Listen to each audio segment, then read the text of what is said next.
মুখের ভাষা খারাপ করে আপনি যখন কাউকে গালাগালি করেন, তখন কি আপনার মনে হয় না যে আপনার এই গালিগালাজ, আপনার মুখ থেকে বের হওয়া এই বাজে শব্দগুলো উপর থেকে আল্লাহ সুবহানাহু ওয়া তাআলা শুনতে পায়?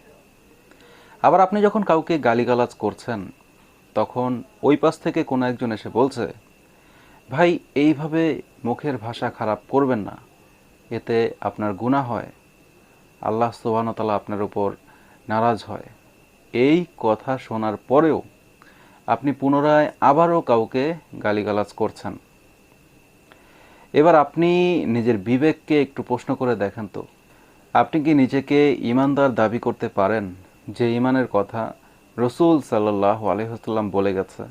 যেখানে আল্লাহ সুবহানাহু ওয়া তাআলা বলেছেন কিয়ামতের ময়দানে মানুষের আমলনামার মধ্যে সবচাইতে ভারী আমলনামা হবে মানুষের আচরণ।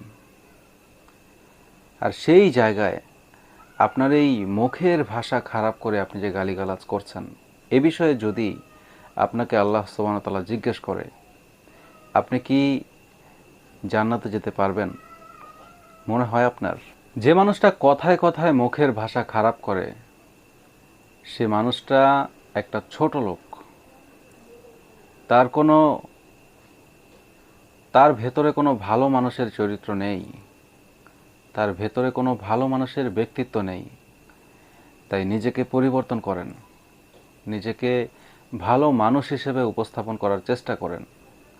আর যে মানুষটা কথার মাধ্যমে নিজের ভালো আচরণটা মানুষের সামনে উপস্থাপন করতে না পারে, সে কেমন করে ভালো মানুষ হয়?